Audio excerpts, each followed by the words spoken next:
चौथा गुण है आलोचनात्मक सोच और समस्या समाधान, स्थिति का तार्किक विश्लेषण करना और समझदारी से निर्णय लेना। यह व्यक्तिगत और पेशेवर जीवन में सही निर्णय लेने में मदद करता है।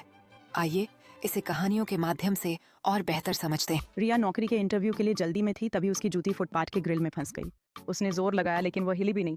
घबराकर उसने सोचा नंगे पैर जाऊं या इंटरव्यू कैंसिल कर दूं। एक राहगीर ने उसे परेशान देखा और कहा, जूती को सीधा खींचने के बजाय क्यों ना पैर निकालकर उसे साइड से निकालो। रिया रुकी, कोशिश की और जूती फट से बाहर आ गई। वह हंस पड़ी, मैं बस ताकत लगा रही थी लेकिन दिमाग नहीं। समस्या का हल मेहनत से नहीं, सही सोच से निकलता है। एक गांव में एक लकड़ी का पुल था जो बहुत कमजोर था और भारी गाड़ियों का भार नहीं सह सकता था। एक दिन एक व्यापारी की गाड़ी पुल के बीच में फंस गई। वह घबरा गया, अब मैं क्या करूं? गाड़ी पीछे धकेलना मुश्किल है और आगे बढ़ा तो पुल टूट जाएगा। गांव वाले इकट्ठा हो गए और तरह तरह की बेकार सलाह देने लगे। जोर से धक्का लगाओ या किसी और गाड़ी का इंतजार करो। तभी एक छोटे लड़के ने आकर पूछा, गाड़ी में क्या भरा है? व्यापारी जवाब दिया, गेहूं की बोरियां।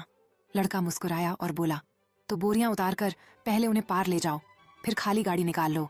व्यापारी की आंखें चमक उठीं। इतना आसान हल।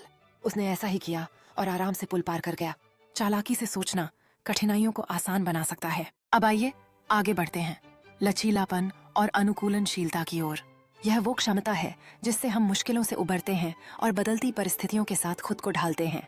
जीवन में लंबे समय तक सफल रहने और चुनौतियों का सहजता से सामना करने के लिए ये गुण बेहद आवश्यक हैं।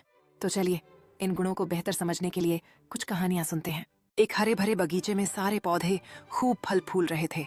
बस एक छोटा सा कैक्टस ही अलग था। गुलाब के फूल उसे चिढ़ाते हुए बोले, तुम तो सूखे और कांटों से भरे हो। एक दिन भीषण गर्मी पड़ी और सुंदर फूल मुरझा गए, लेकिन कैक्टस अपनी मोटी त्वचा में पानी जमा करके खड़ा रहा। पक्षी और कीड़े उसकी छाया में शरण लेने लगे।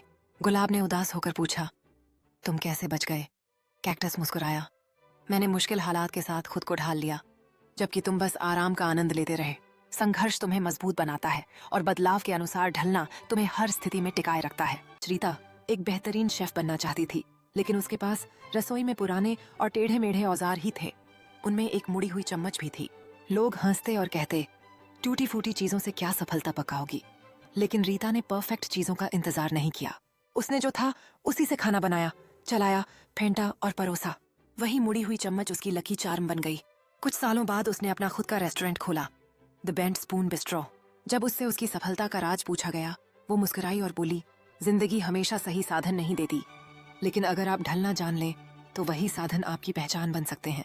लचीलापन है जो है उससे काम चलाना और अनुकूलता है उसे कुछ खास बना देना।